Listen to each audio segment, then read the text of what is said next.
The Young Lords Party was a Puerto Rican nationalist group in several United States cities, notably New York City and Chicago. They began in Chicago during the 1960s.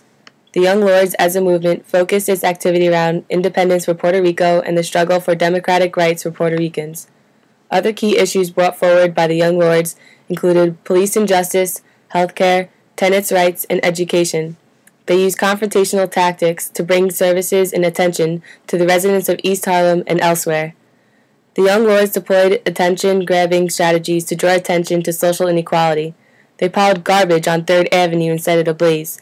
They took over a church and ran a free children's breakfast program. They seized the hospital equipment and moved it to where it was most needed. They went through neighborhoods testing for lead paint poisoning and tuberculosis. They marched through the streets and brazen with banners in defense of their rights. They were legends. Walter would say that this group wanted their members' disobedience at only certain moments. They did not require it at every moment, and for them to refuse particular legal commands, not every legal command. And Wolf would say that the purpose of this group was for a collective pursuit of some internal goal, which requires their organization and coordination of the activities of large numbers of people. In December of 1969, the group seized the first Spanish Methodist church.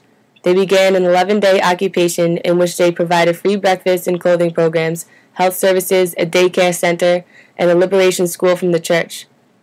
According to liberal political theory, any individual citizen oppressed by the rulers of the state has a right to disobey their commands, break their laws, even rebel and seek to replace the rulers and change the laws. Wolf believes that much could be done through the local community-based development of a general will with regard to matters of collective rather than particular interest. Walter says that disobedience, when it is not criminally but morally, religiously, or politically motivated, is almost always a collective act, and it is justified by the values of the collectivity and the mutual engagements of its members. The social process by which obligations to disobey usually occur in groups. The Young Lords were a group that stood for its claims.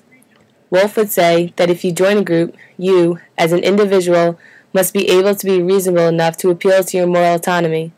However, joining a group might not be supported if you join and give authority to another person to lead or force the group out of ignorance.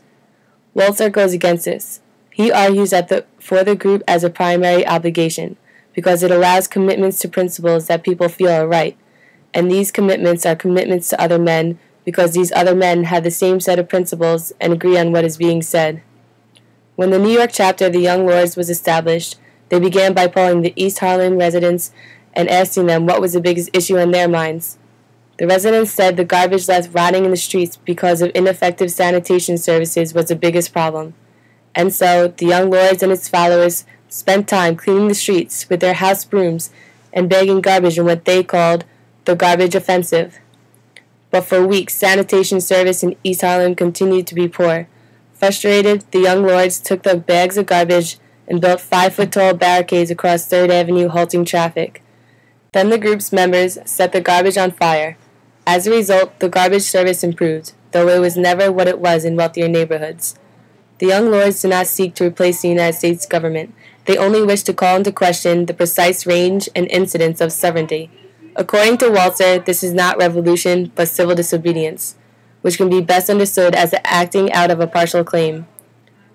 So this raises the question, what is the situation of men who join groups with limited claims to primacy in states where such claims are not recognized? Walter would say that a member of the Young Lords would have divided loyalties because he refuses to call himself a rebel, for he seeks no total change in the government. He is not an emigrant, since he does not leave. He is not an alien either, because an alien can always leave, but he cannot demand to stay on conditions of his own choosing.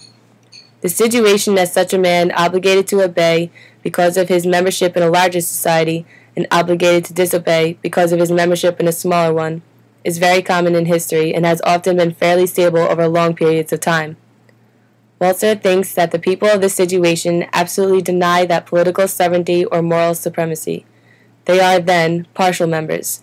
They are simultaneously partial immigrants, partial aliens, and partial rebels. The very existence of these people call into question the conventional definition of citizenship. A morally serious member of a group, such as the head chairman of the Young Lords, Felipe Luciano, with partial claims may then be described as follows. He joins the group voluntarily, knowing what membership involves. He devotes time and energy to his inner life, sharing in the making of decisions. He acts publicly in its name or in the name of its ideals. Such a person is obligated to act as he does, unless he is given good reasons why he ought not to do so. Groups are formed for a variety of reasons, but one of the main reasons is to advocate or act out.